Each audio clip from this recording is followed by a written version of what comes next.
you. Give it to me. Warm welcome. And welcome tonight to the Wisdom Chambers Youth Review. My name's Gunther. And I'm Cinnamon. And tonight's a very special show because it's our 100th show.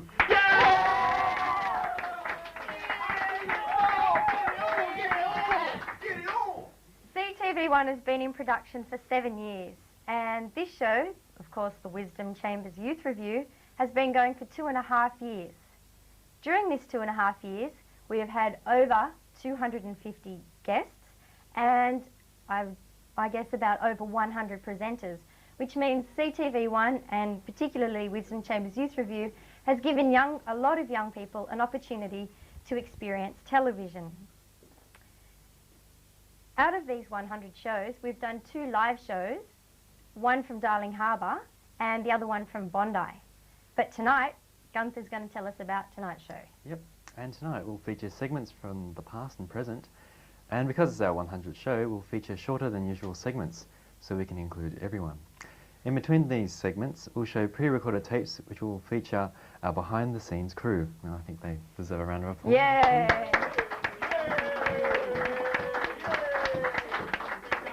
That was a great cue, that one. Okay, and hopefully they'll talk about themselves and CTV.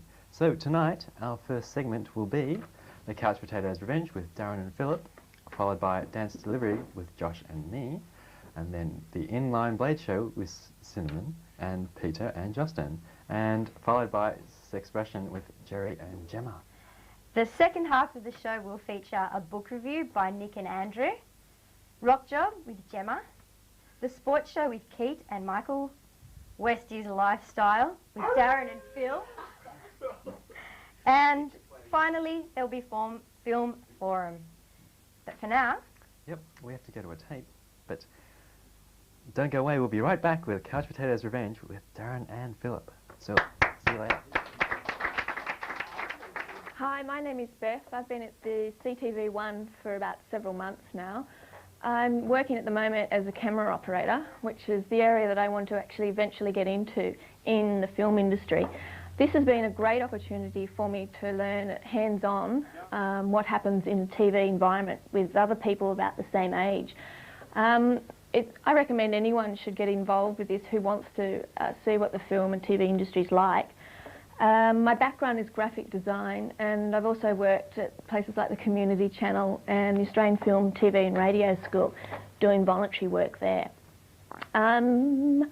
What else can I say? I think it's valuable to do something on a regular basis. This happens every Friday night, and I'm learning each week more and more, and hopefully I'll be able to move up into other areas of the show over the months. So I suggest anyone who's really seriously interested in TV or film to get involved in programs like this at this level.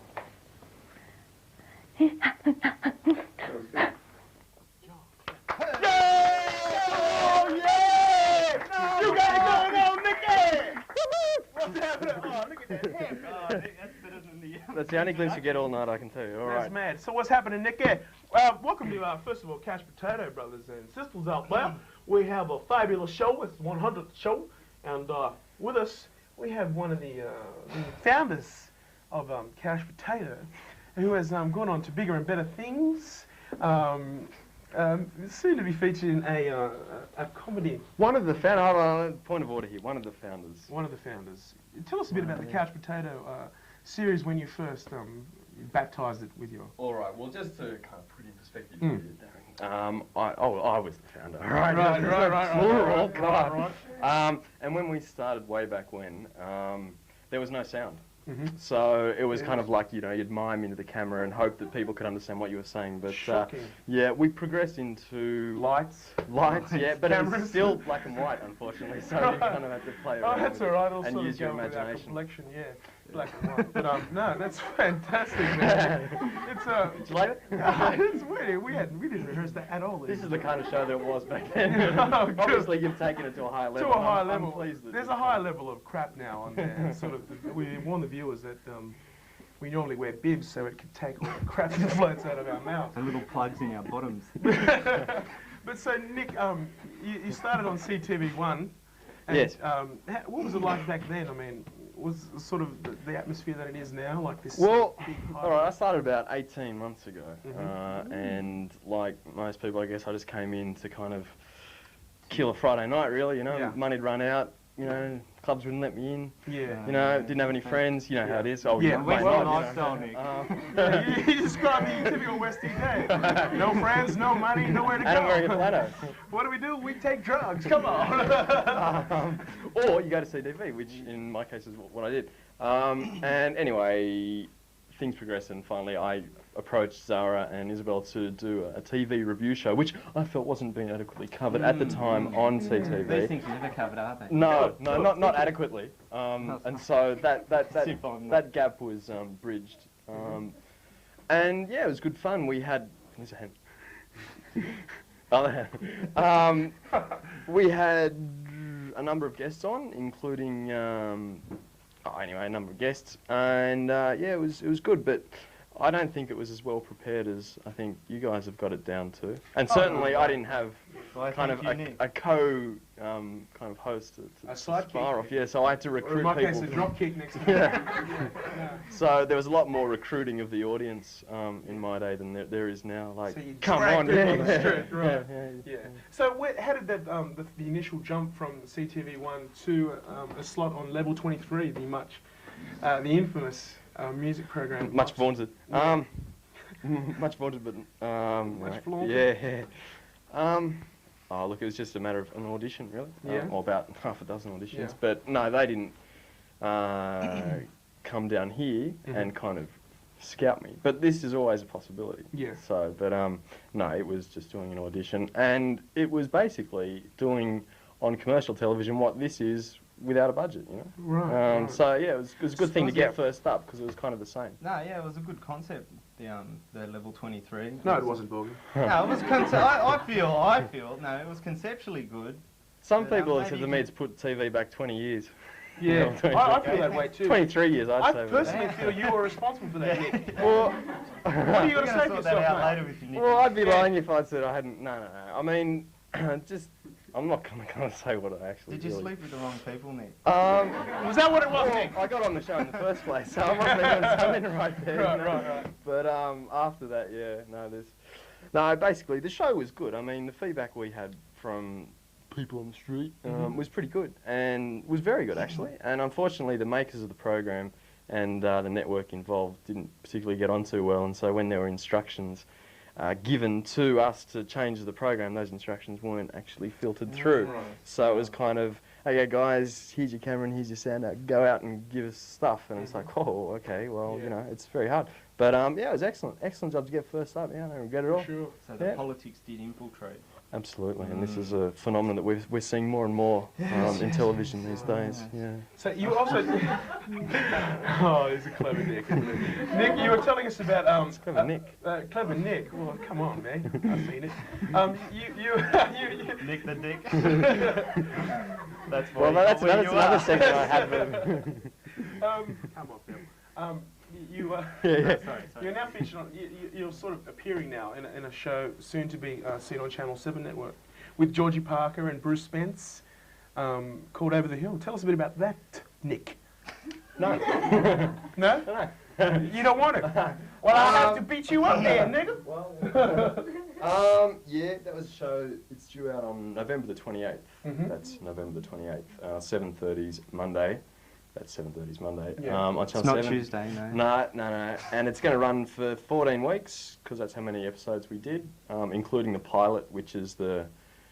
Oh, actually, I really shouldn't say it. But they're going to use the pilot as the first episode. Right. And that's like my first attempt at acting. It's really bad. Yeah. And you play a country boy who's Yeah. sort of, Yeah. Shucks. Yeah. That's great. It's like, you see my ghetto blaster? Yeah, My it's- Walkman? Yeah, it's a lot like that. He's very naive and very kind of, you know, a bit not really with it in the ways of... So there wasn't much character study in the role? No, it was easy. I just slipped right into it. Yeah, Bang! yeah. Like a glove. It's like, be dumb. Cool. Hey! Just think black guy. Yeah. You can do it. Yeah, but no, it's good. It's good. Yeah, we Yeah. shot up on location stuff up in Cessnock Mhm. and the studio stuff in Channel 7. And so we shot in a town called Wallumbilla, which has a population of about 3. And when the crew rocked up, it was 53. You know, we're really popular in Wallumbilla. Right, We've got fans yeah. everywhere, yeah, all 3 of them, yeah. You could shout the whole town beer. The whole town beer for under $5. Oh, sweet, man. Yeah, but I mean, you know, following on from the success and the sort of critical acclaim Hey Dad has been given, you know. I mean, Over the Hill's got to be funny, man. It's got to be funny in comparison. What, you liked Hey Dad? I loved Hey Dad, mate, you know, sort of, man. Yeah, no, it's from the same writers as that. And yeah, it's a good show. I mean, it's you know, I'm hoping it'll do really well. And if when they make the decision in January as to whether or not to do a second production series, hopefully they'll give it a thumbs up. Hopefully And we can carry on being dumb and yeah, silly and cowboy. Yeah, absolutely. that's mad. That's mad. Borgie, have you got any questions for Nick? No. Well, No, I do. I've got a lot. No. So you were doing this 18 months ago. Like, can you, before, like, really the detail of, like, what was going on here? Like, was it that primitive, really? Yep. Really? No, well, really? not much has changed. I mean, the set's a lot better. I used to Yeah, have well- a sign. Have you? Yeah, we heard about the poster. What was with the There was a poster? sign, the Couch Potatoes sign, poster, actually, Yeah. that took a whole afternoon to paint. Oh. And it was fabulous, really, and it got thrown out, unfortunately. Shocking. It was. So What was that? Just like couch potato type thing? Yeah, Couch Potatoes Revenge with a picture of a potato on a couch watching TV. So you spent a whole episode talking about your spuds on one program. Nick, I hear. Shocking. Boom, boom. Yeah. What was the program before? Like, before we mangled it? Before we look, bastardised, as you put. It was a high class mix of comedy, intelligence, Bit of pathos. fighting satire, Yeah. yeah, in-depth social commentary, the works, yeah, Sounds wrapped like- into 7 really informing minutes. Exactly. Sounds like Hinch or something. Yeah. More like Rain Hinch Man. series. That's cool. Thank you for coming on the program, Nick. Have you got any questions for us? Yeah, I do. How are you enjoying doing the program? Oh, I reckon it's excellent. What are your favourite bits? Couch potato, Your favourite colour? black, And where do you live? Blacktail. Thanks very much. Come on! Yeah! We'll see you after the break. And up next, yeah, dance delivery with Josh and Gunther. Come and see that, eh? Come and do it. You want to do it. I know you want to do it. I've been at CTV1 for about 4 months now. I found out about CTV1 through another film course I did. It's a great opportunity for younger people to get hands-on experience at CTV1. I started off doing floor managing when I first came here, and then I did a bit of audio, and then now I'm doing mainly camera work, which is the sort of field I want to get into later. CTV1 offers a great practical side to the film industry, whereas a lot of courses get tied up too much in the theory side, and you don't really learn about actually filming. So if you're interested, anybody, come along and join in. Is that okay? Great. We rolling? Okay. All right.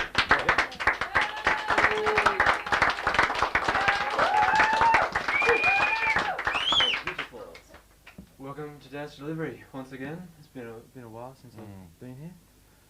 Joining me in the studio now, the guru of dance, the guy who is going to fulfill your nightclub fantasies, Gunther.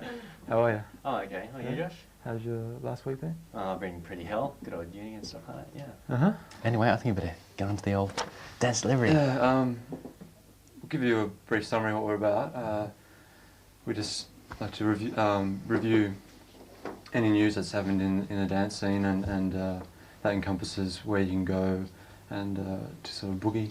And we'll also review what's happening during each weekend in techno, ragga, hip hop, house, jazz, funk, and any form of music that ends up in a club, warehouse, pub, or public toilet block. I don't know who said that. Our lawyers instructed us to tell us that. Anyway, on to Friday night in the clubs. Okay, there's Cloud9, Kingston Tavern, DJs Phoenix, Tribe, Maverick, Reva, and that's at the corner of Park and Elizabeth Street, City. There's DCM with Cum Club, a Fringe Bar with DJ Scott Pullen, which is 10 to 3, which is a housey sort of feel. It's quite a nice night, actually. Yeah, that's free, so that's a nice one to go to. There's Cancella's, and that's with Flash, the theme Flash, with DJ Beaver, and that should be good. There's Power Cuts with Reggae, if you're into that sort of stuff, with Ted, I think it's Ted Vassell, 150 Elizabeth Street. And then there's Rogues with Bumpin' with DJ Stephen Ferris and Jonathan Wall. Okay, and there's Saturday Night with Black Market. And there's The Fringe at Jungle Butt in Jazzland, Black Beats and Bass, 10 to 3 a.m. Then there's Le Girls with Freak Me, 11 till 5 a.m. with DJs Jad McAdam, Nervous Jungle Butt, and that's $10 to get in. And then there's a new night called Groove at The Loft, and that's at Birkenhead Point Tavern. That should be good. New and fresh. Yeah, and Sunday night, Josh. Should be good. Actually, during Sunday, time to sort of wind down and relax after your vigilantes. At the Fringe Bar, there's a night called Hustle. There's DJ Scott Pullen. That starts at 8 p.m. and it goes to midnight. Sort of a jazzy vibe. Should be pretty good. At the Soho, there's a jazz funky sort of rave groove thing. Everything. And then also at the Balmain Hotel, I haven't actually been over there, but it's a venue called Sloshed. Well, I guess what we're going to be doing there is getting sloshed. DJ Jeff Brooklyn, Joey, Stephen Bake. That's free entry, free pool, and plenty of house. Yeah, house. So sort of wind it down. Okay, the big party's happening. This coming up during this weekend and further on. Rising High, which is $5. That's every Saturday night. DJs there are Brett Beetroot, Louise, Omen, and Nick the Fish. Where was that? Do you know? I'm not too sure, but there's free lollies and fresh food. Great. And then there's Genesis on October the 23rd, and that's a weekly event with DJs Phil Smart, El Toro, which is alias Abel, Ming D, Busy, Gemma, and Sub Bass Now. Then there's Solidarity at the Horton Pavilion, and that's on November the 18th, and that's from 7 to 12, and that's with DJs Pee-wee, George Vegas, Spellbound, Paul Holden, and Nick Fish. And then we have Sunrise, which is probably the big event of this year, presented by Bliss Productions, and that's on December the 17th, and that's with DJ Edge, DJ Seduction, Michael Wells, Force Mass Motion, Southend, and MC Top Bars. Over to me. Yep. Just to add, there's a night down at Totem, which has just been moved over to Black Market. Interesting night, sort of trancey house. That starts at 10 p.m. Friday nights. It's $12. Clan Analog, a band that's been going on for quite a while. They're playing live Wednesday nights. They start at 8 p.m. and that's at the Bentley Bar. Yeah, and it's they're a local outfit. Another great local band, like Vision 45 in Southend. Yeah, and they'll be playing international electronic sound and video. Join them and explore the stranger side of electronic sound construction. Okay. That's it. Yep, that's it. Big weekend ahead. And coming up after this, we've got Inline Skate with Cinnamon and Friends. Peter and Justin. Okay, remember, keep safe, party hard, and enjoy. See ya. My name's Mike, I'm 16. When I was younger, I first started getting interested in being an actor. I wanted to be a bit like Michael J. Fox and stuff like that. And I went to Newtown, and I found my interest started leaning more towards technical stuff, like lighting and sound. And Zara, our producer, was going to my school at that time. She asked me if I'd like to go to a video camp. And so I went to the video camp. That went on for about a week. And when I got back, she asked if I'd like to come to CTV. So I did. That was about a year and a half ago. And since then, I've done camera work and audio and gone through most of the stuff. At the moment, I'm vision mixing, which I think is my favourite part. I've done a little bit of directing when our director isn't around. But I think it's really good. And when I leave school, finish my HSC, I'm in Year 10 at the moment. I like to go to film and television school in North Ryde or do a film and television course at TAFE. And then I'd like to work at a network television station or in the film industry. And I think this has really helped me getting in that direction. It's going to help me out with my resumes and that sort of stuff. So I think CTV1 is really good. And I hope you enjoy our 100th show.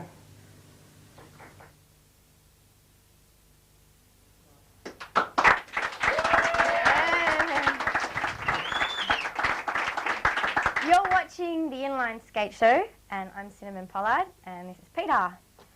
Hi. And this is, we guess, about our 30th show, so we've been running for about a third of the time of the 100 shows, Wisdom Chambers Youth Review. And during that time, we've had pro skaters as guests, and we've showed live footage from demos all around Australia. But tonight, Pete's going to tell us about his stack. Ah, my stack. Well, basically, I hit a parked car on my blades. I was being chased through, He's really clever. Yeah, who are the right ones? No, I was being chased by security guards out of Marrickville Metro, and I didn't take proper care of my blades and clean them when they need to be cleaned and have the wheels swapped over. And that's the moral of the story, by the way. That's the moral of the story. Take good care of your blades instead of where you're going to stuff up. And I pretty much went straight down into the back of a car and got a hairline fracture in my knee, 7 stitches in my arm. So my first real injury of blading, so that'll go down in the history books of my blading career. Not much of one, but... And so the moral of the story is to sort of maintain your blades as long as possible, because unfortunately I hadn't swapped my wheels over. See what you do when you're blading, you get wear and tear on your wheels and you have to change around the other way. So you Technical term for that's rotating your wheels. Rotating your wheels, okay, sorry. And That was a joke.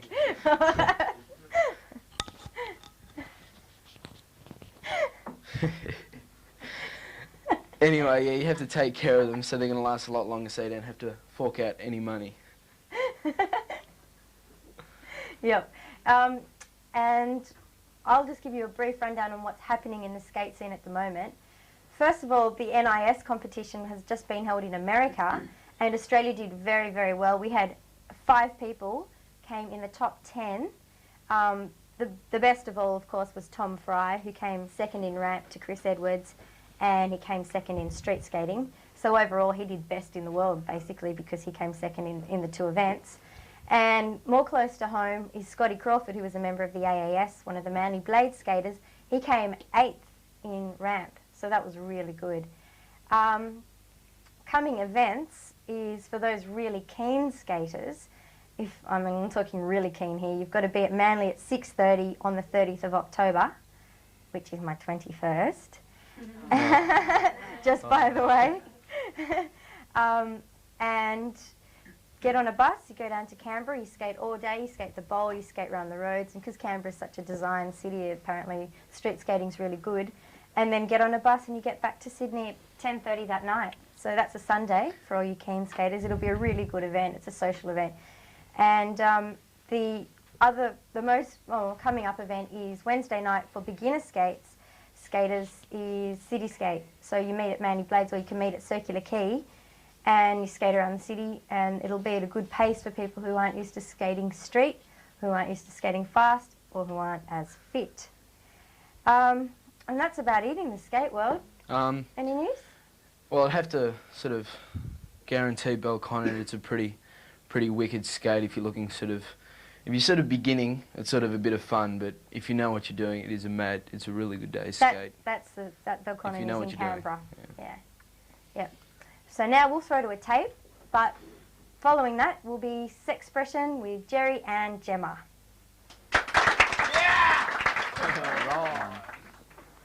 Hi, my name's Michael.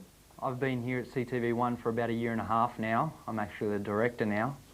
My background started in small-time video production, making skateboard videos. A friend of mine actually approached me about making a video magazine, and at the time I was very much in the graphic side of television, producing logos and things like that.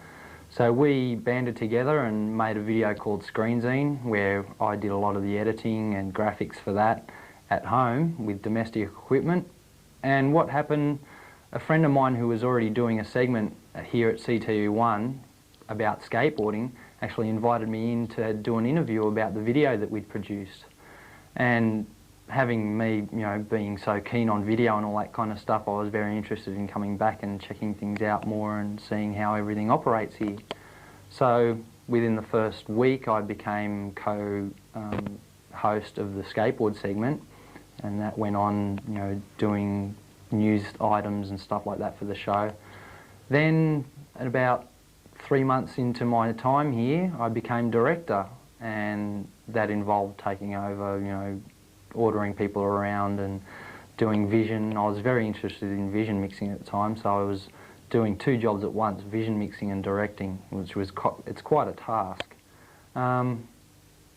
After a while, you know, getting used to things, I've moved around, done a bit of camera work here and there, never really touched audio, which everyone hassles me about.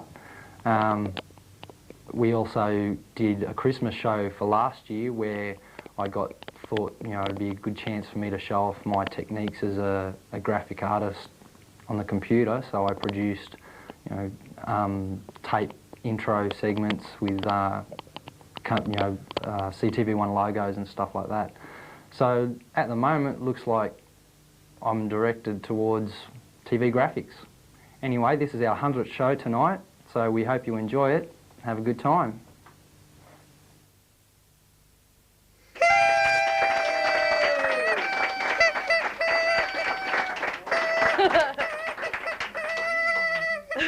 Thanks, Gemma. Hi there, it's Jerry from Family Planning. Now, how did this show ever start? Sexpression. Emily, I do believe, who was one of the young people who started doing that, the diary, the big sex diary that, you know, Paul Keaton cracked up about, and Fred Nile now thinks I'm a slut and got banned and all that stuff. Anyway, Emily was one of those people, and she decided that she thought that she should bring her knowledge about sex and bodies and all that kind of stuff to the rest of the world, so she started doing sexpression. And then she kind of faded, I think, and so, you know, I got dragged in. What about me? Oh, and Gemma, sorry, and Gemma started doing it with her too. And then my work said I was allowed to do it, so here I am. And we've covered things like menstruation and rapid ejaculation and boys' things and girls' things and bodies and all that kind of stuff, okay? Yes, and family planning is a great place to go, isn't it? Because it's very free, or, no, sorry, very cheap or else free. And if you're 14 years and older, you can go there and you don't need a Medicare card, and it's all very confidential, okay? Do they still have a young people's night? Yes, yes, most of the clinics across the state have a young people only night, which is usually a Thursday night, or I think at one of the others is a Tuesday night. Yeah, so in the waiting room there's only young people, so you're not going to bump into your mother's best friend or anything like that. Okay, so it's really important to keep that in mind. And look in under F in the white pages for family planning, and off you go. And there's also a telephone nurse too, so Monday to Friday, 9 to 5, you can just ring up and say, hey, there's something green coming out of the end of my dick and I don't think it should be there, what shall I do? Or, I just found a lump in my breast in the shower and I'm freaking out. Or, hey, I went down with someone last night and they came in my mouth and I don't know what to do. Or something like that, okay? All right, so, and that you just get an answer over the telephone. Or I can talk about that another week. Anyway, basically, oral sex is a very low-risk thing to do, so go for your life. But tonight, we're going to talk about pap smears, okay? And that's because lots of women out there think that, oh no, I can't do that, and I can't have this metal thing inside me, but they don't mind putting other things inside them. So, why not get used to this one, because this one's a beauty, all right? It's called a speculum, all right? It's called a duck-billed speculum, because it looks like a little duck. And it's a good thing. Pap smear is something that you need to have every 2 years after you turn 18 or after your first sexual experience, okay? But if you have sex on a Friday night, you don't need to dash off and go and have your first pap smear on the Monday, all right? Within the next 2 years, you need to go and have a pap smear. And it's because things in our bodies tend to get cancerous cells, right? So when you learn to check your breasts, that's looking for lumps that can be cancerous. When guys check their testicles, they're actually checking for lumps that can be cancerous. And the same thing, and in this case, pap smear is actually looking at the cervix, okay? So if we just have a look at this big model here, please, good. This is our nice little internal model, okay? So, this is a woman, obviously. Here we have, and I'll just get my little pointer. Right, so here is the outside, right, the vulva, and this is the vagina.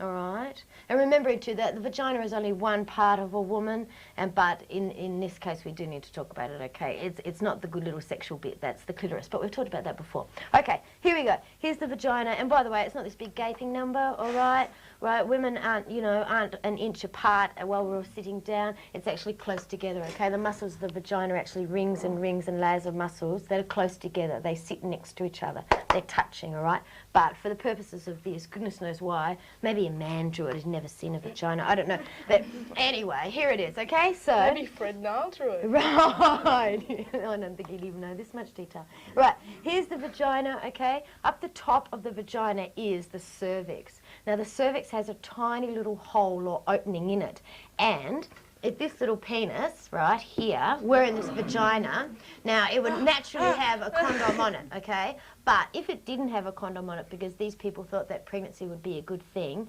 then the little sperm's mission in life is to go through the hole in the cervix, up, uterus, fallopian tube, right? And then the egg pops out from over here, and babies start happening, right? So the cervix is the opening for the sperm to go into the uterus. Now, for some reason, and they don't know why, that cervix actually gets affected by, well, by we don't know what, you see. First of all, they thought it was to do with how many sexual partners you had, or how often you had sex, or how young you were when you had sex. But basically, all of that doesn't add up to anything, because people who have never had penetration and people who have never actually had sex have still ended up with having cancer of the cervix. So they don't know, okay? So basically, every 2 years you need to have something called a pap smear. So the ductal little speculum from here down will get inserted into the vagina.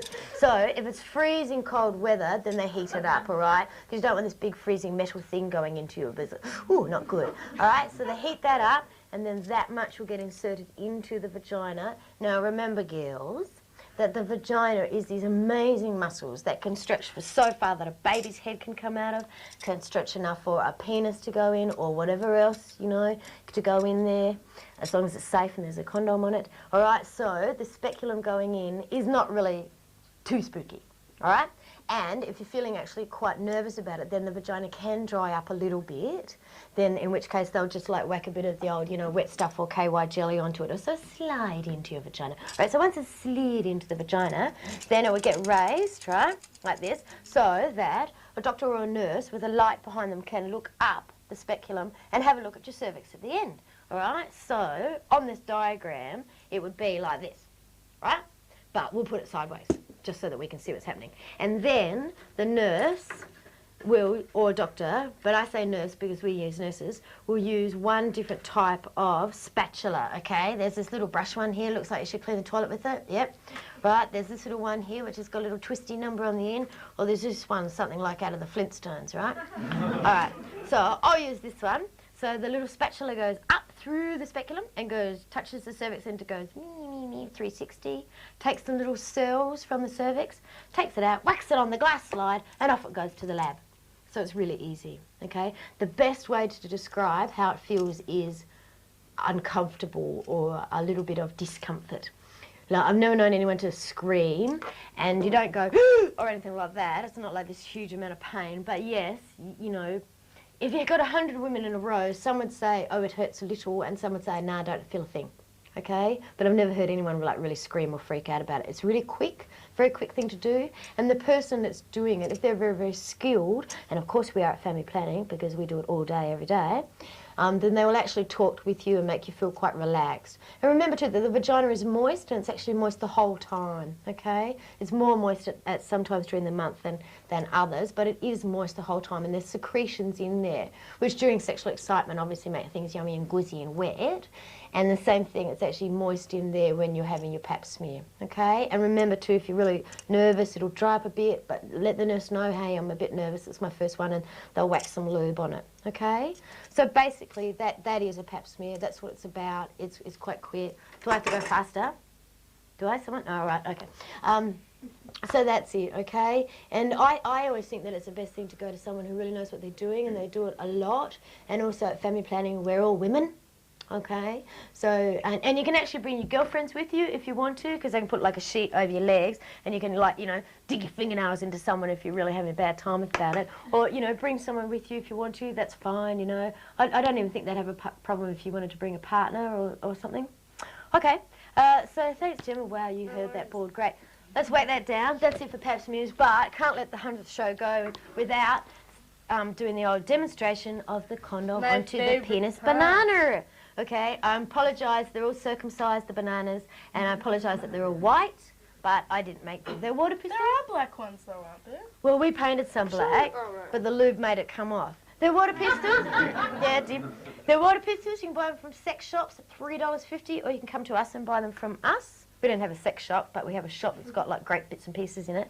And you know, pull the back off the banana, fill it up with water, and here's the hole in the urethra, and then round around the house, you know, fun. And it can double. You can show the other people in your family how well you can put on a condom. Okay? And the other thing too is that when you get really good with putting on a condom, then you can stick it on with your gob. Stick it on with your mouth. Well, the things. Stick it on with your gob then. No, I don't think on television's really a good look, Jim. No, thanks, no.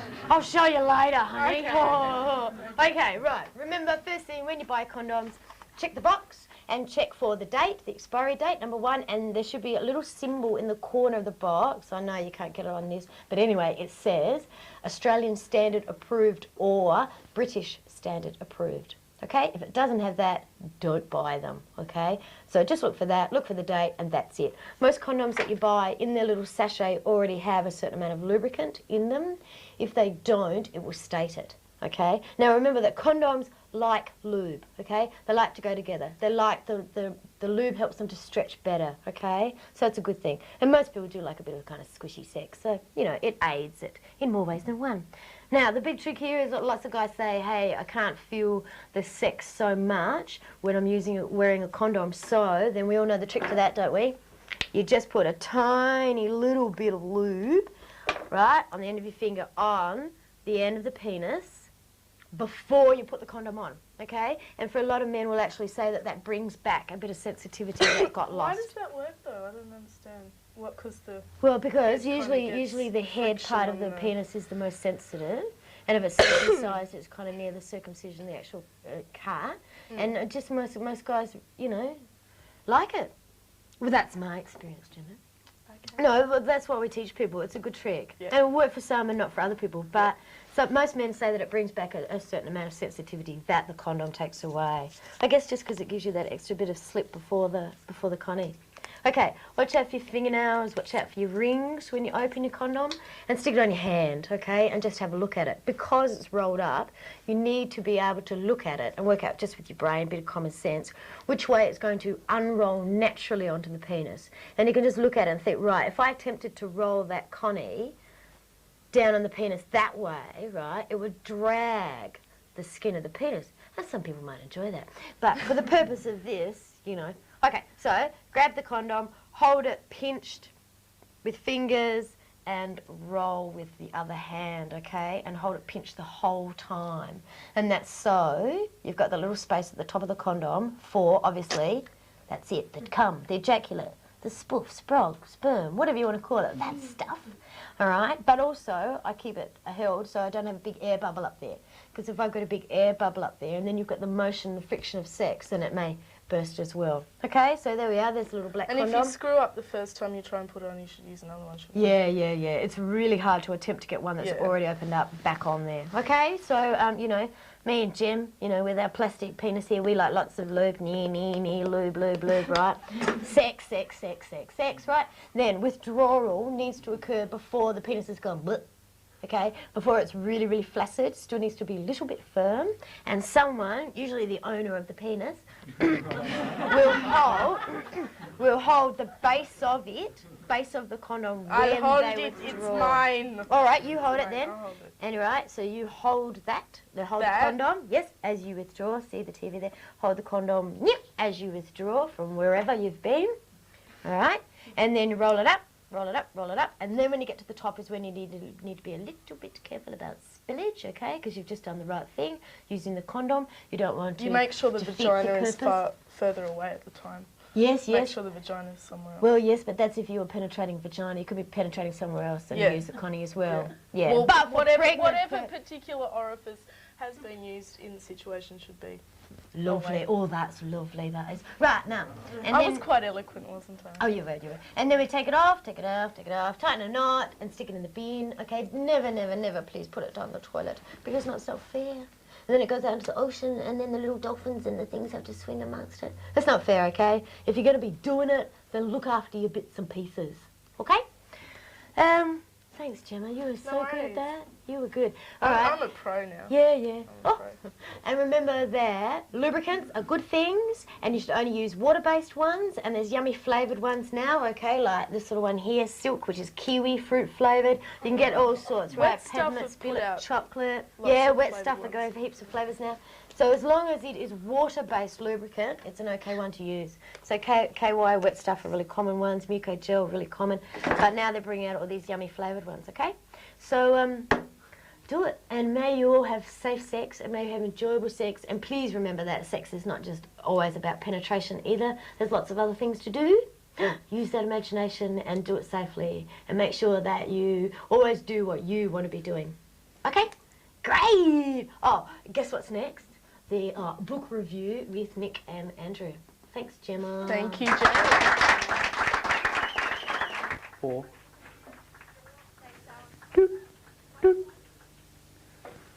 Hi, my name's Lewis.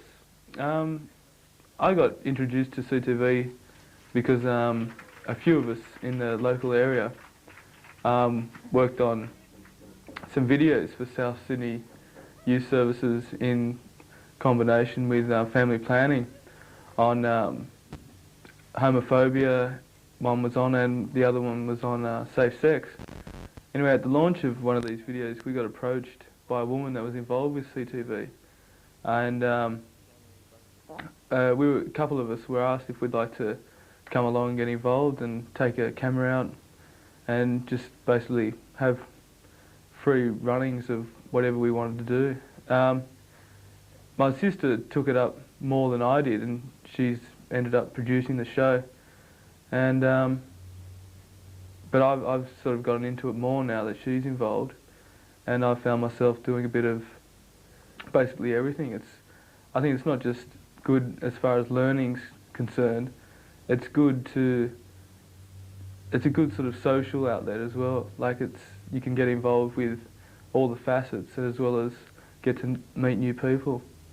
In my time here, I've done a bit of audio, bit of floor managing, bit of in front of camera work, basically a bit of everything, and it's been good. And I keep on passing the word out to everyone else to come along and get involved as well. Anyway, our 100th show tonight, it's going to be a big one.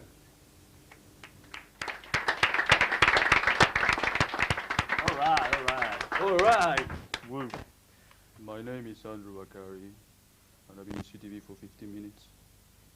And welcome to the book review. Actually, hello there, I'm Nick. Yeah, well, how are you, Nick? Oh, I'm great, thank you, Andrew. How's your week been, mate? All right, Good. Yeah, no That's complaints so far. Fantastic. Fantastic Have you been stuff. having lots of safe sex as well? Not so safe, really. No, been getting into Naughty? machines lately. Machines, you're a naughty boy. You know, I'm a bit of a computer buff. All right, that's enough of the science fiction for this week. We'll I go know. back to another show. Yeah, we had some science fiction specials. Yeah, what did we have? Let's give a brief history of the show, shall we? Brief history of the show. Very brief. Very history, brief. because only, This in is fact, probably our sixth program. 6 or 7, some Yeah, tiny number like that. we started with a special on science fiction, I think. As you may have noticed, we don't have any books for you, so... Got this one. Yeah, which... That's it's a not fun, notebook, it's so all there's in, no it's all words in in it. blank. Yeah. Yeah, and then we had a three-week special on the beats, was it? Yep.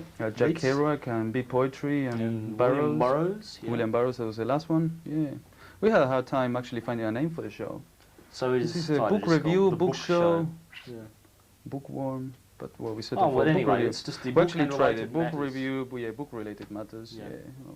Which I find a bit kind of strange, like doing a TV program on books, which is a bit of a contradiction. It is a bit of a contradiction. Because They're the two television is so mediums. fast. You have to sort of be looking at the camera and satisfying your fans out there. Hello. Yeah. Hi there. And books, it's a different kind of frame of mind. That's maybe Yes, why it does. You people have to have a more slow, a quiet setting. slow. Yeah. Yeah. Well, it's a lot more kind of relaxing, I find. At least Definitely. in my. Although my TV can be cards. relaxing, you're sitting there going, Yeah. Did you know that your metabolism slows a lot actually when Yes, you it watch TV, which does. is 13%. So you get fatter. So read books. that's why you should read books. There's While you're very running. good health reasons. Very good health reasons. Yeah, there is. So what are we except talking eye about? fatigue. What are we talking about on this We're show? talking about books. Apart from, what is the related matter this week?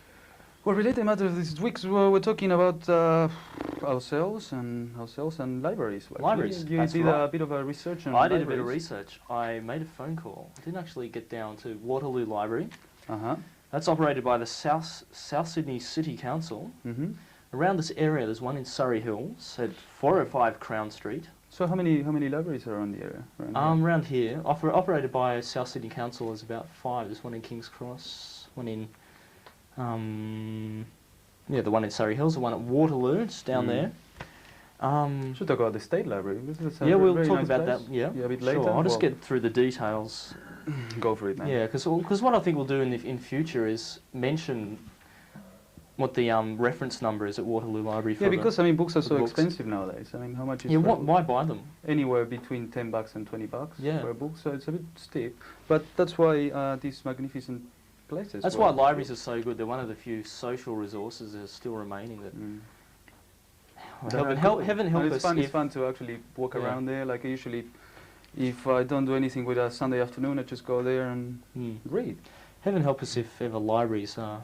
The economic rationalists ever get to the libraries. And now it's getting to education. Yeah. That's, we'll rue the day, books. Andrew. Rue the day.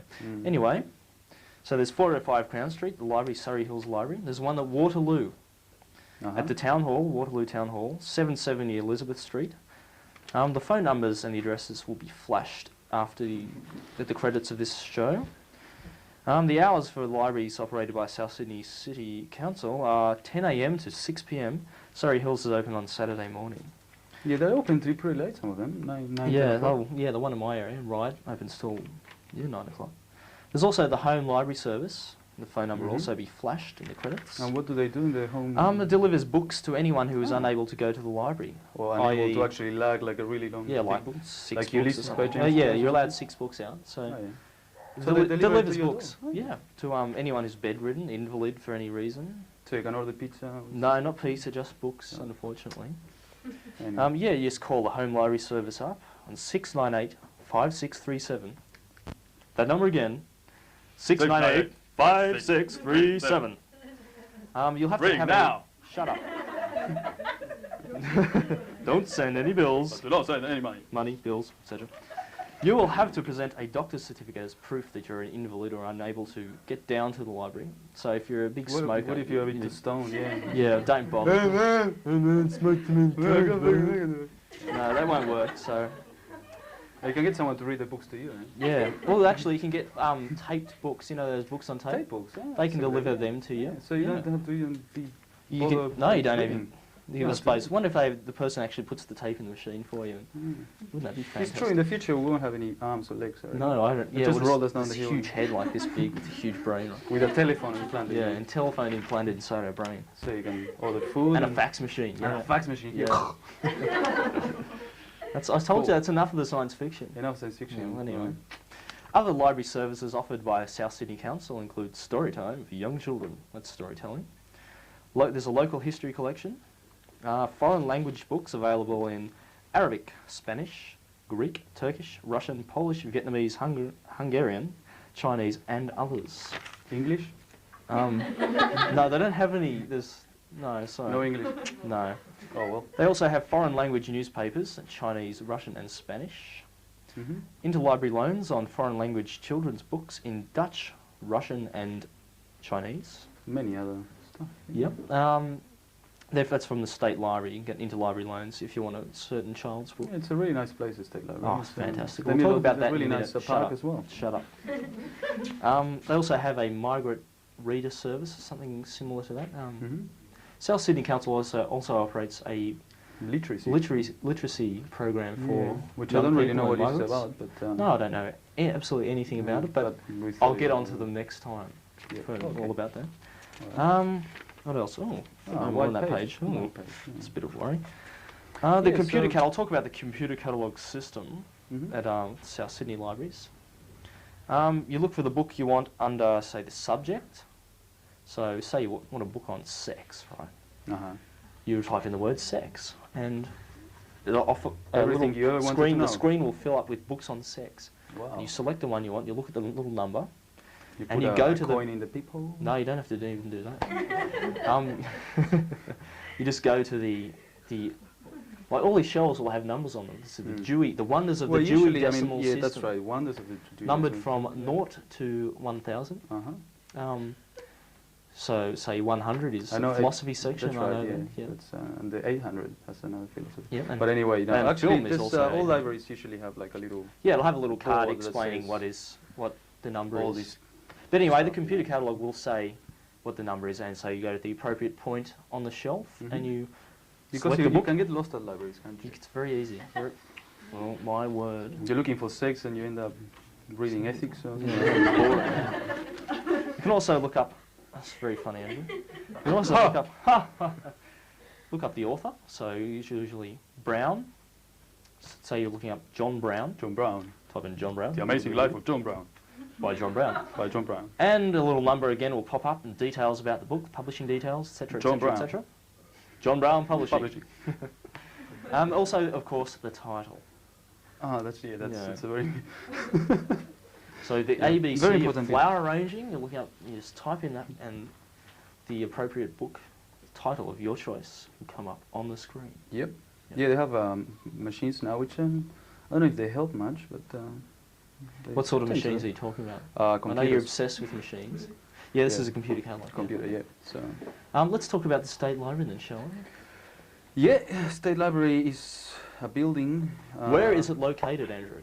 It's Macquarie Street, just in front Sydney. of the art gallery, actually. So. Yeah, no, it's not actually. You're wrong. It's just next door, just down the road. Well, it's down the road from there. It's the Sydney Hospital on Macquarie Street. Close enough. Parliament House, all those, and the wonderful buildings, the Mint Building, Hyde Park Barracks. So just go along there. It's a beautiful glass building, lovely architecture, fantastic architecture. Fantastic service too. Yeah, fantastic service. Where do you run? Go in there. Unfortunately, bring $1 coin if you bring a bag with you, because you will have to put $1 in the locker to put your bag in. That's right. Yeah. We're running out of time. We are. No. Okay. So what can we say? Something intelligent, brilliant, and short? Up next, road job with Gemma. Yeah, that's up next. I will see you in 2 weeks. 2 weeks' time, and we'll talk some more about the State Library. We'll talk about some other crap like that. Yeah. So, well, I'm Nick, this is Andrew, and we'll see you next time for The Book Show. G'day, my name's Nathan. I'm the technical director here at the Friday Night News Show. I've been coming to CTV in total for nearly 3 years now. I first met Zara at a project out at the Greater Western Education Centre out in St Mary's. I actually live in Blacktown. We both got introduced to CTV about the same time. We decided to come down and check it out. We originally started work on the Sunday afternoon show and progressed to the Saturday night show, and then Zara said, well, she basically got sick of that, so did I, and we started, Zara started the Friday Night Youth Show, and I sort of just tagged along. She couldn't get rid of me. And yeah, the rest is basically history. Been coming the Friday Night Youth Show as, 100 shows. God, it seems like 1,000. But yeah, my background's basically, I first started interest in video, just home movies and making videos in my backyard of people getting shot and things, real crazy things like that. And I've worked very briefly for Channel 10 and Channel 7. You can ask Mick about that. But basically my main interest in television at the moment would be on the computer graphics side. I do a bit of graphics for a few friends of mine, but as far as career options go, I don't think I really want to progress anymore into television at the moment. That's about it. Enjoy the 100th show, if anyone turns up. Welcome!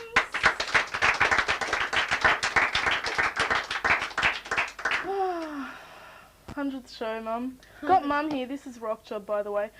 Mum, you're looking very Sally Jessy stroke Oprah Winfrey tonight. Am I? Nice sort of earthy colours and stuff. The reason I decided to bring Mum in was because she needed a lift. Well, I was just about to come to that. I was going to say, seeing as how I've been here for 2 years, and seeing as how every time I've come in you've given me a lift, it's your birthday just as much as mine. Yes, Yeah. very true. Thanks, Mum. Thanks, Mum. And it's my real birthday tomorrow. But Yeah, I'm it's not her real 100. birthday tomorrow. Nearly. About half. About half. Halfway there. About half. Yeah. So how are you, Mum, anyway? I'm very well, thank you, Gemma. And yourself? I haven't seen much of you lately. No, you haven't, No. actually. I've been asleep. She has been asleep. I've been working and Gemma's been sleeping. Yes. So I leave the house in the morning and Gemma's asleep. I don't think they mind, Mum. You're starting to show your age. You're Right home and sort Gemma's of getting awake. that kind. Yeah. That's what I was saying. All right. So this is Rock Job. Rock Job's been going for what? 2 years? 2 years, probably. And I think what you we started like, at about the 10th show or something. something like that. Yes. And what we like to rap about here on Rock Job is music. Indeed. Indeedy do. And what we usually start off doing is go through the charts, talk about a couple of anything that's happened in the music world recently, and then we go on to some gigs. So I guess that's what we'll do tonight. I guess we'll stick to the format. And what I usually do, seeing as how you're my special guest tonight, I usually get them to ring the national singles because I can't bear to do it myself. So would you like to do it? I haven't got my reading glasses on. Oh, haven't you? Alright, I'll do it then. actually, I don't know if I mean, this is a birthday show. This is the thing I dread doing the most. I'm not doing it. Looking off that bit of the program. Yeah. So, one thing I should say is that Nirvana have recently done one of the infamous unplugged things. Well, not recently, I guess. Before. Pre-deceased. Yeah. And they're putting out a single from that, and that's coming out here, and we are only one of only 3 continents to get that single. Only about 5,000 copies are being made, so get your hands on it now. I know it seems terrible to make money out of someone's misfortune, but to make money well. out of acoustic guitars as well, I'm expecting that for a present when it's released. Okay. Yeah, try and get your hands on it because it's going to be worth a lot of money later on. Might set you back a bit now, but nothing compared to what you'll get for it in 10 years' time. Of course, what we have to talk about is Helmet and the Beastie Boys. Oh, how could we not talk about Helmet and the How Beastie could you Boys? not talk about Helmet and the Beastie Boys? Really? Yeah, well, they're coming, and you can still get tickets for tomorrow night's show, apparently. So, well, this morning you could, and so I would say that if you want to go somewhere really early tomorrow, Radar Records, Ticketek, wherever, try and pick some up. Oh, my voice is going, what was I going? Oh, yeah, I would go, except, I have to trek out to Bankstown. Oh, I thought you were going to say you had to study. To study in Bankstown. My friend Beck's making me a lamb roast, you see, so I thought I'd miss some Beast Boys. Yeah. What we should talk about next is trout fishing in Quebec. And I knew them before they were called that. No, you didn't. Well, I know, think but you're a couple of seriously the people. Yes, a couple of the people. Like one of the people was in another band or something. One of the people was wow, in another you band. legend. You're just so ahead of your time. I Mum. know. It amazes me. It amazes me. Anyway, they have finally, after 1.5 years of waiting, finally released an album, which is called Where Are They Now? Go and get it because it is absolutely brilliant. Has anyone in the audience ever gone to see trout fishing in Quebec? Yay! Yay! Excellent band to see. They are just astounding. Band includes a flute player, a saxophonist, various percussion instruments. The things they can do with those instruments just amazes me. Just amazes me. I am, aren't I? And what they've actually managed to do, which surprised me, was manage to sort of capture that live sound in the record. As you may have noticed when I was playing at full blast for 3 hours this afternoon. On my system? Yes, on your system. So go and get that. It's definitely worth it. If you don't want to spend $30 on the CD, then go and see them next time they're around, which is leading me on to when they are next time around. Phoenician Club, Friday, November the 4th. Just a couple of weeks away. A couple of weeks away, yeah.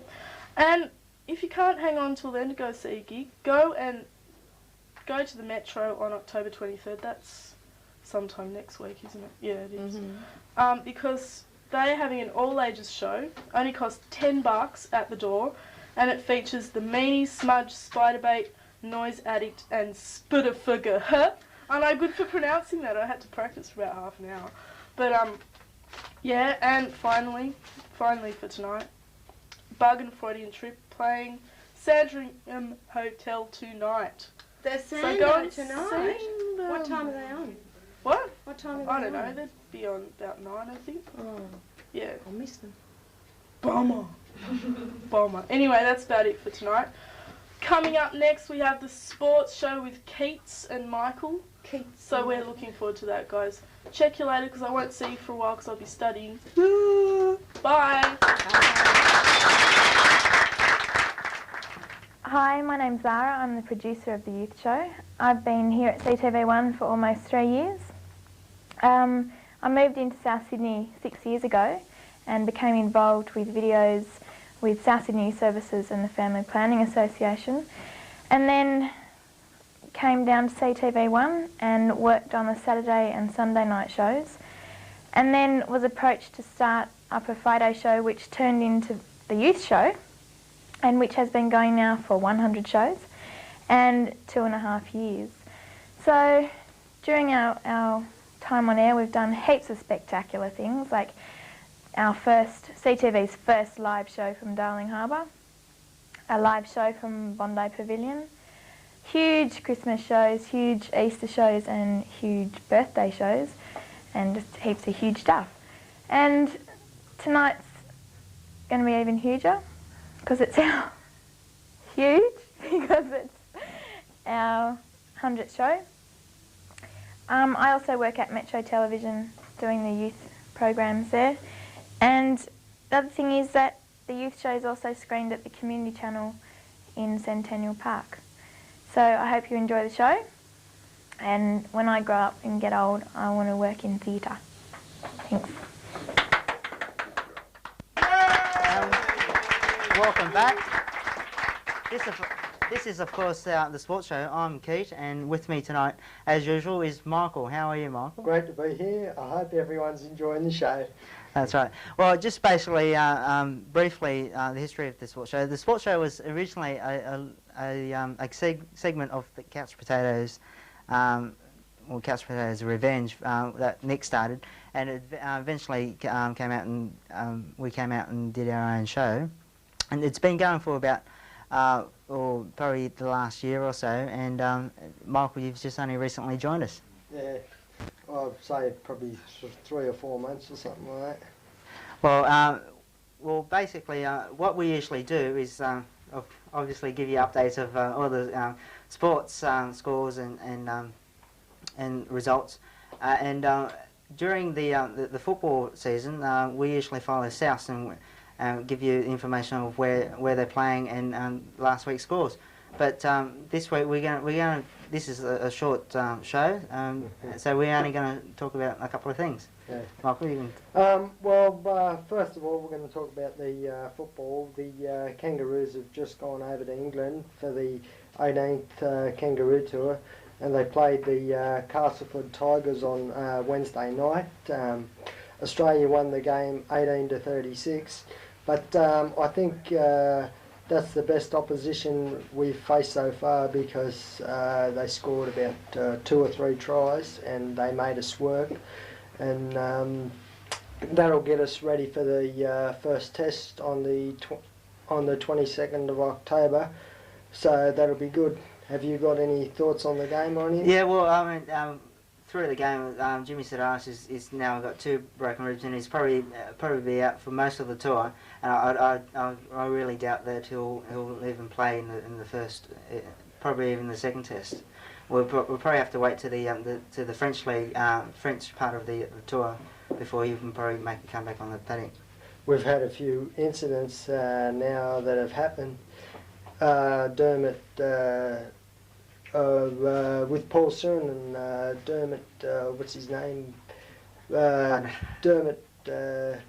Whoever. Yeah, whoever. Yeah. He's copped a two match suspension and $2,200 fine, but he's actually going to play in the first test. So Well, I mean that two-match suspension is applicable for all for any match. It's applicable for his club games, which they're in the middle of their season.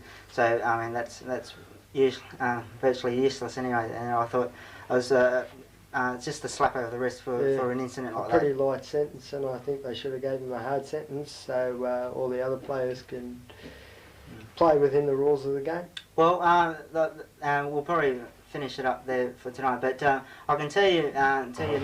Oh, I had my. Well, if you want to finish okay. it all right, Michael, you can go. Well, the Emerging Wallabies just played on Wednesday night as well against the South African 15. They actually got beat 12-19, which is their first game on tour. They've played 4 games, and Tim Wallace, the New South Wales and Australian 5'8", scored all our points, 14 of them, he kicked them. And John Connolly, the coach, hopefully will get the team back on side for the Saturday's game against South Africa, right? Let's hope they go well. Yeah, that's the Emerging Wallabies tour is lead up for the World Cup next year in South Africa. And obviously that's why they're touring there, for the players to get used to the grounds over there. But hopefully they'll probably grow. Yeah, they'll flood the young players like Australia are doing in the league now with Jimmy Sidaris and all the lads, and then Australia will be a force to be reckoned with still in rugby league and union in years to come. Thank you very much, Michael. And like I said, he's always in charge, but I'm only a guest here. And like I said before, we'll probably finish it up there now, Michael. Yeah, is that right? But I will tell you this, because all our shows have been based in the studio, we have plans for outside reports from other venues. Hopefully, this summer we'll probably do a show from. One-day match at the cricket at the SCG, and probably over a game of pool or something. So you look forward to that. Thank you very much. Thank you very much.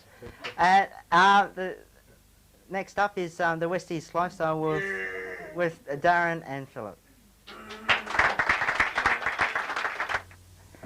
Hi, my name's Keith. You probably recognise me from the sports show. I present that show with Michael Wismer.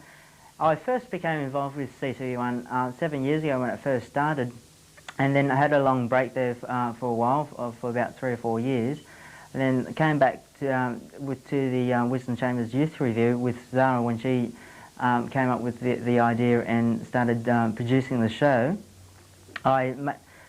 Initially when I came in, I started as a camera operator and did a couple of floor managing jobs, and then eventually came to do the sports show, which actually came out of the Couch Potato show, thanks to Nick.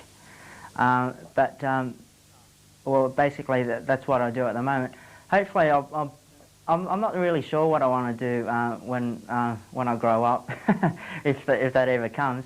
But I'll probably tend to lean in the way of the television area or the film industry. But sit back and enjoy the 100th show. Everyone ready? Come on! Come on! Come on! Come on! Come on! Get out! Come on! I can't hear it. Give it up! Give it up! Ladies and gentlemen, welcome to the Westie Youth Lifestyle Program. Yeah! I'm Darren. Yeah! And who wants a blue, eh? Yeah! Who wants a blue? You. Oh, God. What'd you call my mum, mate? What'd you call my mum?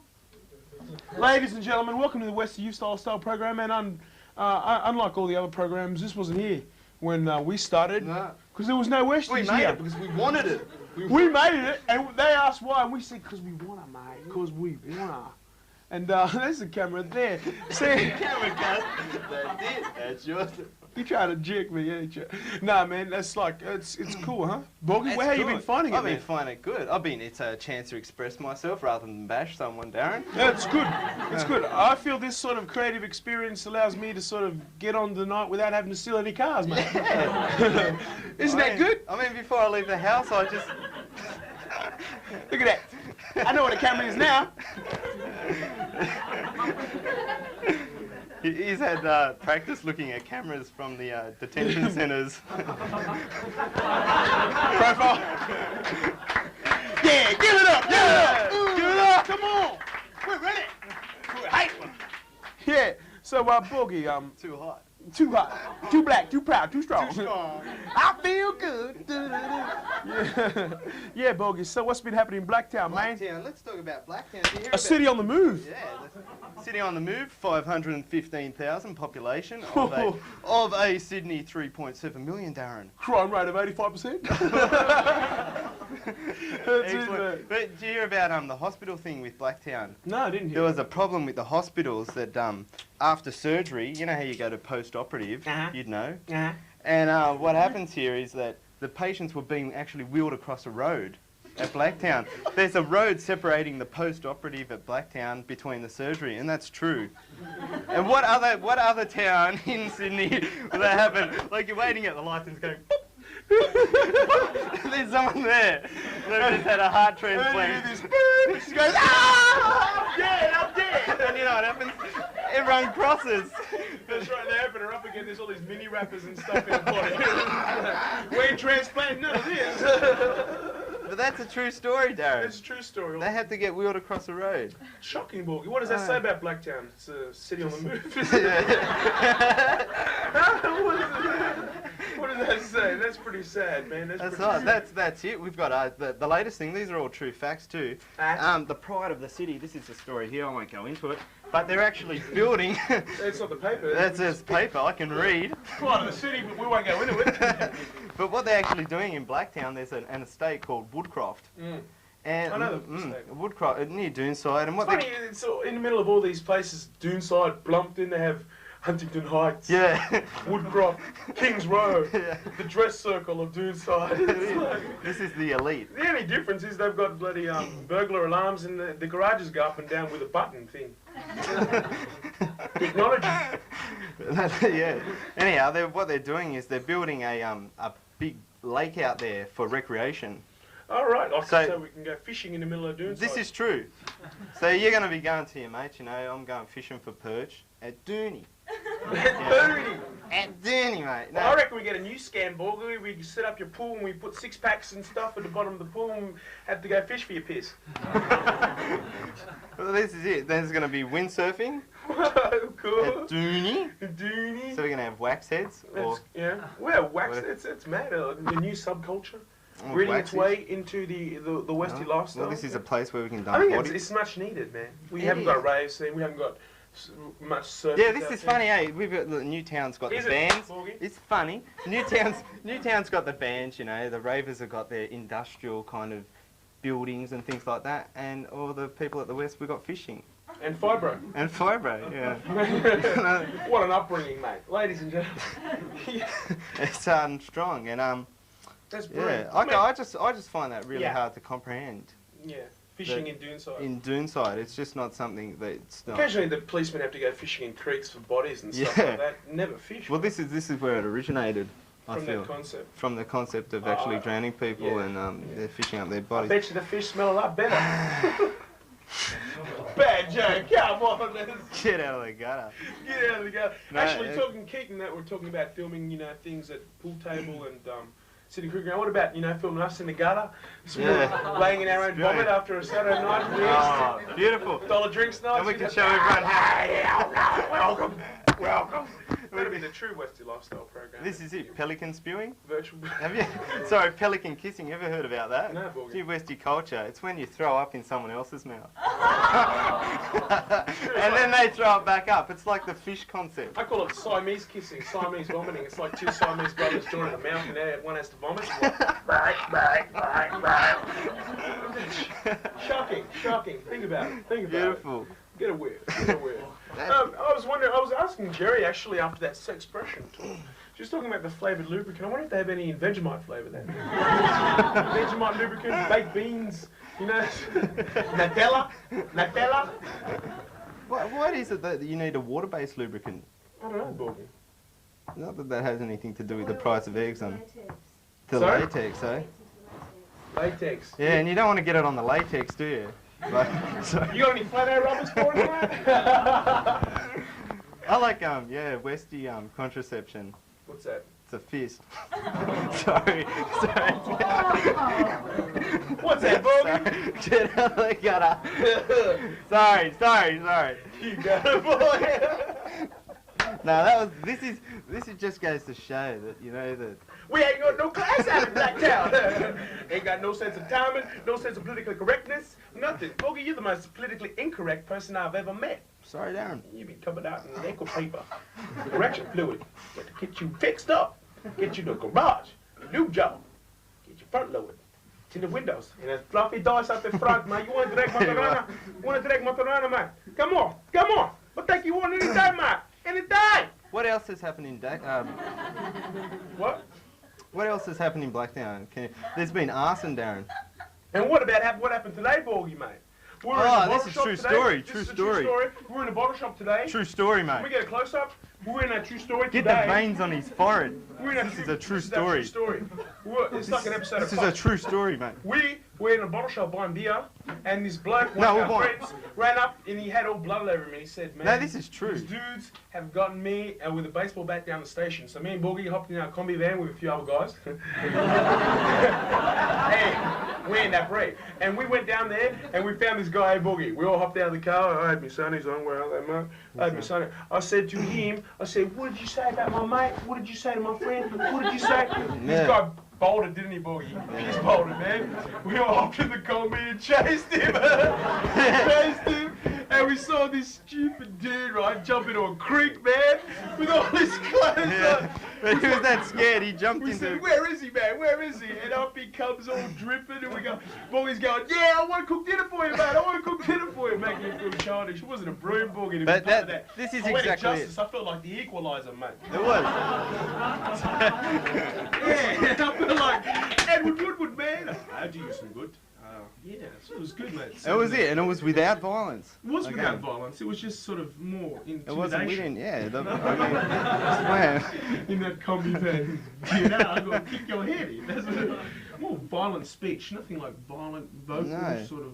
It was beautiful. It was poetic justice. It was. We don't need Western to solve these. justice, You yeah. don't need to solve violence with violence. No, that's true. Only sometimes. Only sometimes. When it's Yeah. necessary, when they call your mum something. Yeah. Don't ever call my mum anything, Borgie. I mean, you know, you can say anything about anyone. You can call me dark, call me fat, call me coloured, call me bad haircut. But never say nothing about my mum, mate. And there's a story about that. Remember year 10? What's that? Yeah, when someone called my mum Winnie Mandela. Serious? Not good. This is true, too. This is in English in 8-1, man. We were in the top English class, weren't we, brother? We were in the number 1 English class, man, and someone, no joke, this kid said, at least my mum's not Winnie Mandela. What did you just say? What did you just call my mama?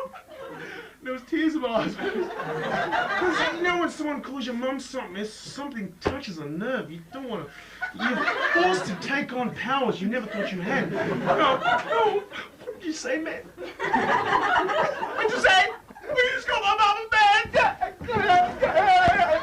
And it went off Boogie like that, man. You were there. I know, and you know what the there. problem was? It was a history class. And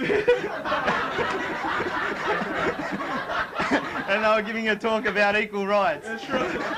And Darren got excited. Sorry, man. Darren! Sorry. History, man. That's funny. I forgot all about that. Yeah, it wasn't English. You always got that dyslexic But you know what's funny? The rumor got around.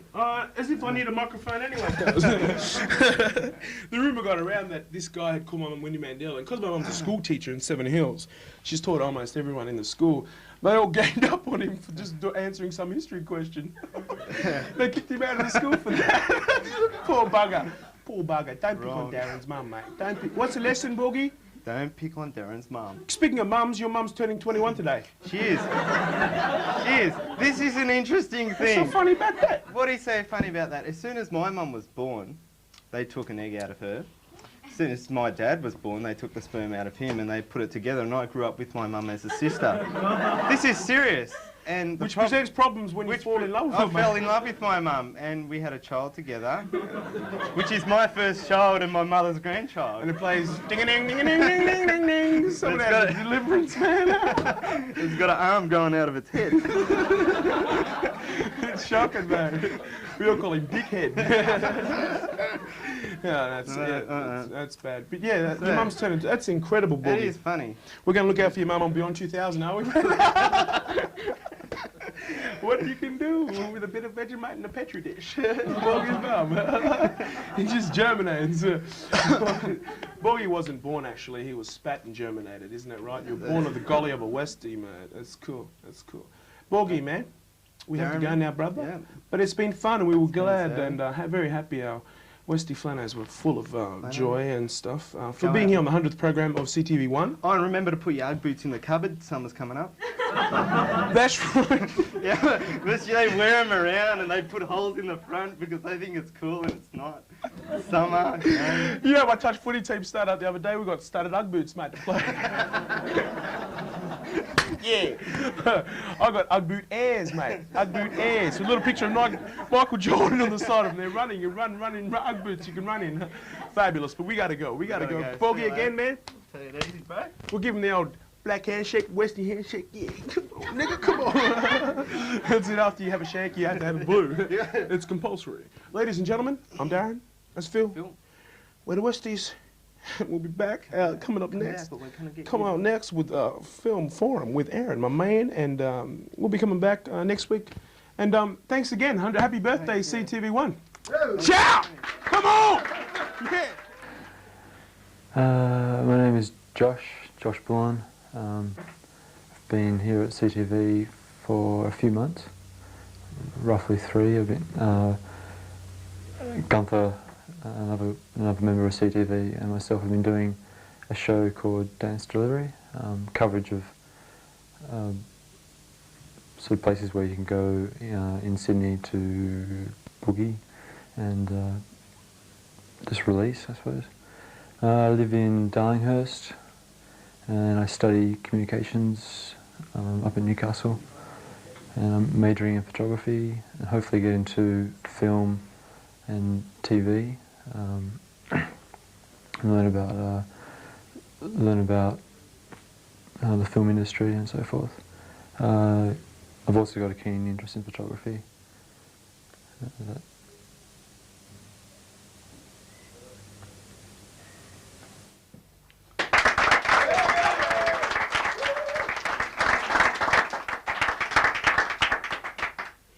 Hello and welcome to Film Forum once again. I'm Aaron Free, and tonight I'll be talking about 2 films which I've seen recently, Clear and Present Danger, the new film with Harrison Ford, and a film from Canada called Love and Human Remains. Actually, both films are terrific, so I'm pretty excited to be telling you about them. Clear and Present Danger is the kind of sequel and third in a trilogy of films adapted from Tom Clancy novels after The Hunt for Red October and Patriot Games, and is the second to star Harrison Ford, and to be directed by Australian Phil Noyce, who also made a really awful film last year called Sliver, and a very good film called Dead Calm. Clear and Present Danger is, this time, dealing with the Colombian drug cartels and the manner in which the American government has chosen to fight them.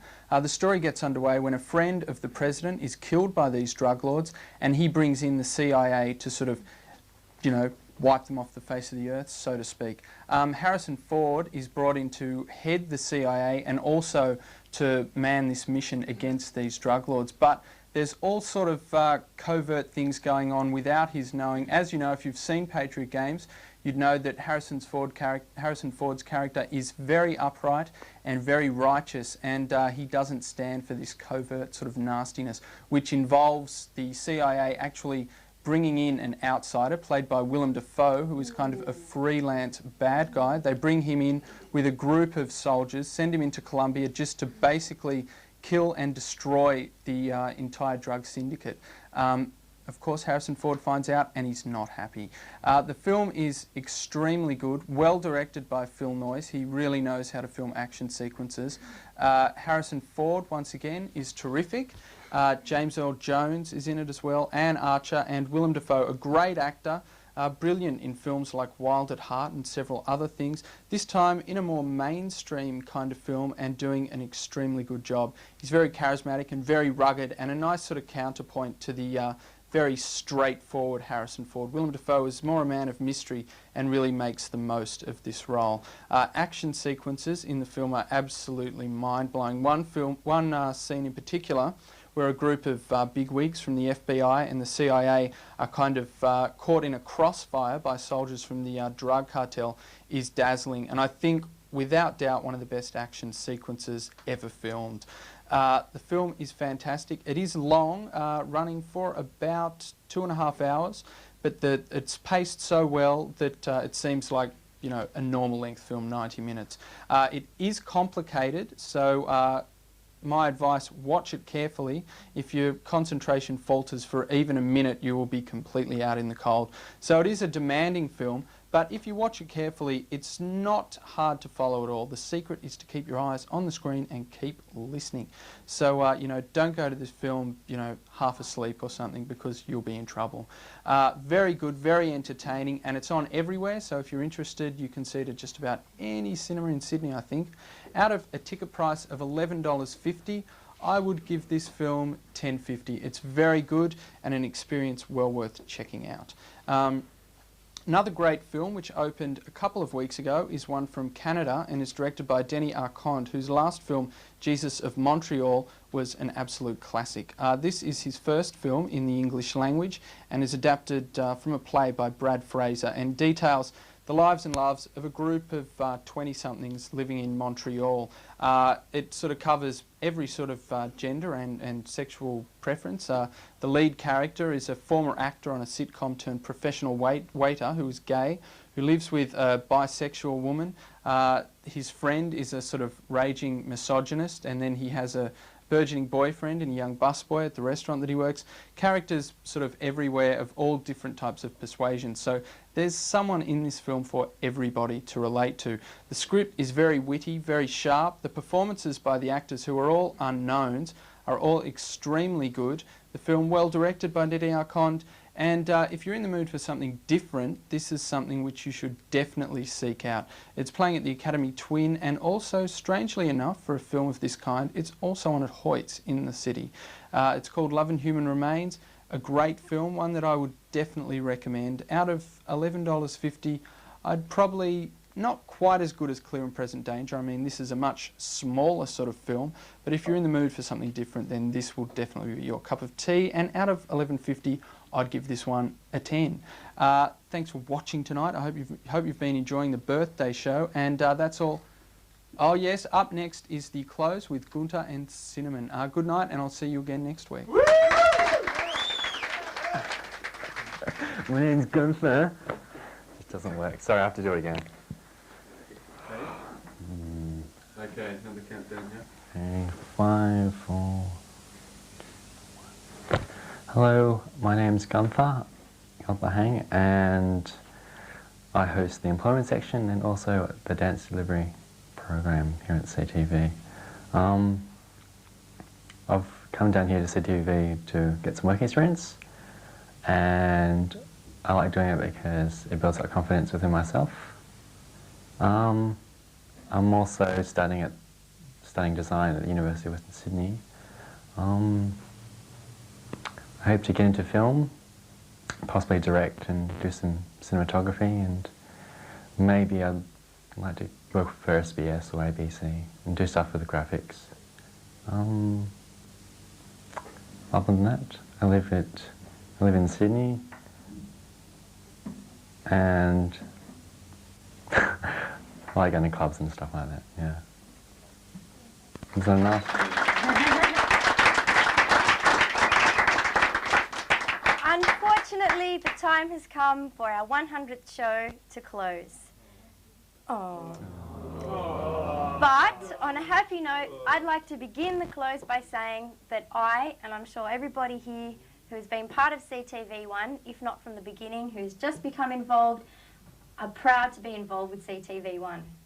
And we all have to admit that we're getting wonderful experience out of it. We're making good friendships. There's a great group of people who work here with us. And basically it's just a really good way to spend the beginning of your Friday night, because you can always go out afterwards and it's just party hard. No, it's a really good way to start your Friday night. So that's what I'd like to say, and I really honestly am proud to be part of the show. And I think tonight's show demonstrates that no one can say that CTV1 isn't entertaining, because it is. Yeah, so would you like to tell us what's going to be on next week's show? Yep.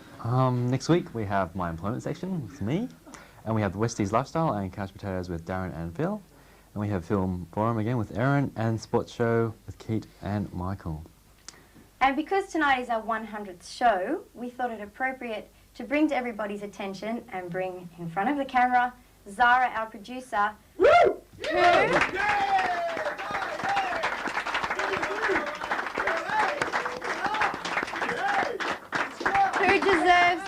who deserves another round of applause, because she's been producer of the show for 100 episodes.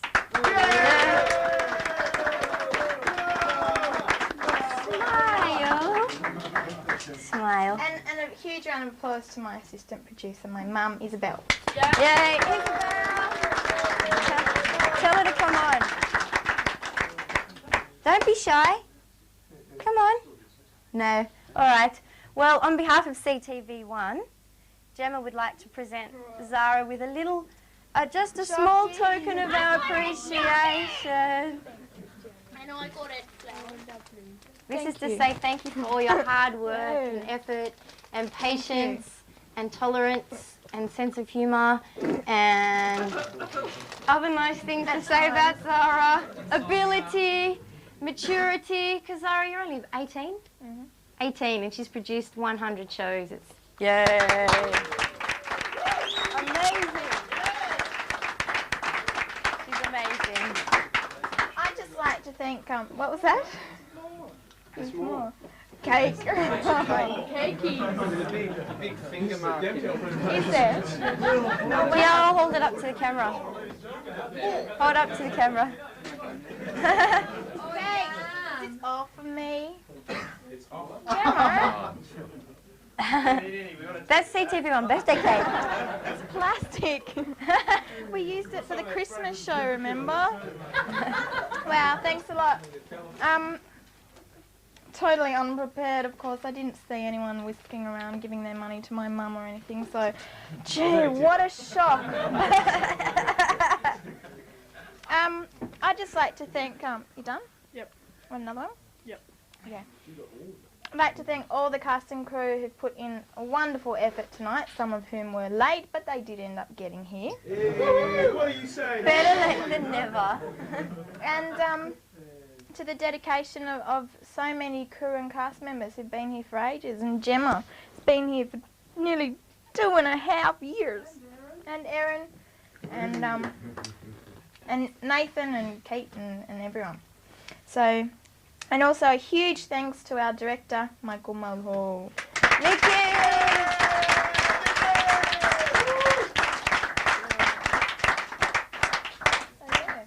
Yes, and so that wraps up our 100th show. Thank you, audience. You've been a very responsive audience.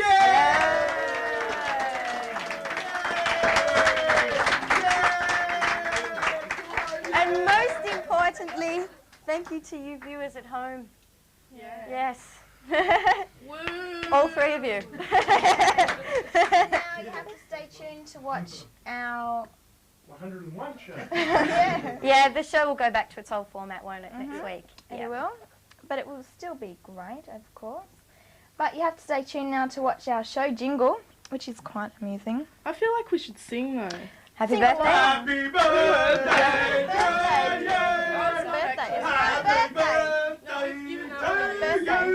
Thanks, Darren. Close your eyes. Maybe not. Yes, thanks, Jim. That's all right. But yeah, thanks for coming, everyone. And we're being wound up. Being wound up. Did you hear that? Say that, Zara. Round up. Okay, let's go out with a big round of applause.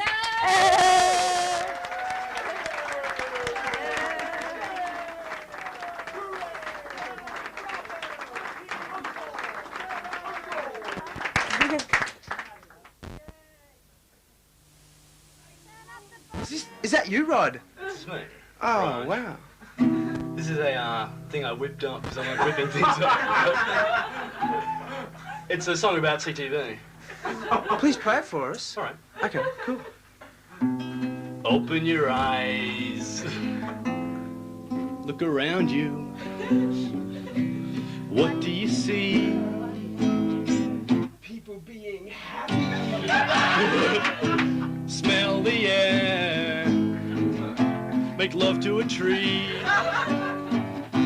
Why don't you and me sing about CTV? CTV, CTV, everybody. CTV, CTV, CTV, CTV, CTV.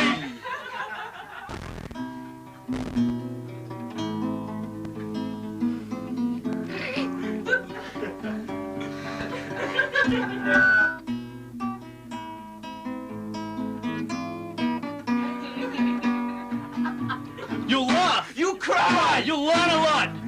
Your friends will be really impressed. With a dedicated crew who know their work, you can be sure this service is the best. It's the best. It's the best. It's just the best, man. Meaningless lyrics, a touch of corn. I don't know. He don't know. C is for cool, T is for trendy, B is for cool and trendy. C is for cool, T is for trendy, B very cool and trendy. Very make it cool and trendy, man. Wow. The famous and the not so famous have all been guests on our show. Up-to-date information, so you can be sure you'll be in the know. Once again, the time has come to mention the name of our station. CTV. CTV. It makes me very happy. Man, I'm so happy. Happy. It makes me so happy. Happy, joyous, happy, joyous, happy, joyous, happy, joyous. Happy, happy, joy, joy, happy, happy, joy, joy, happy, happy, joy, joy, happy, happy, joy, happy, happy, joy, joy, happy, happy, joy, joy, happy, happy, joy, joy, happy, happy, joy, happy, happy, joy, joy, happy, joy, joy, happy, happy, joy, joy, happy, happy, joy, happy, joy, joyous and happy. It's all joyous and happy. So enjoy yourself.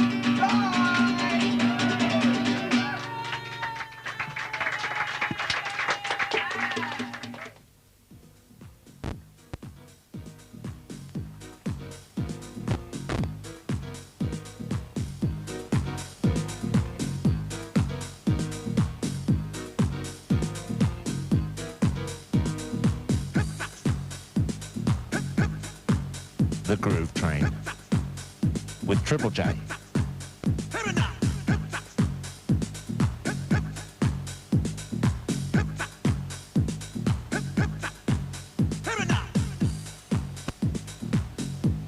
It's a man called Jerry Doe. New single from Europe called Take a Stand for Love. We also heard Buckshot LeFranc's Breakfast at Denny's with a rap, now added. That's new, as is the remix of Prince's Let It Go. 21 minutes past the hour, you're tuned to the Triple J Groove Train with Andy Glitterer. It's a mammoth edition tonight, 5 hours non-stop dance music.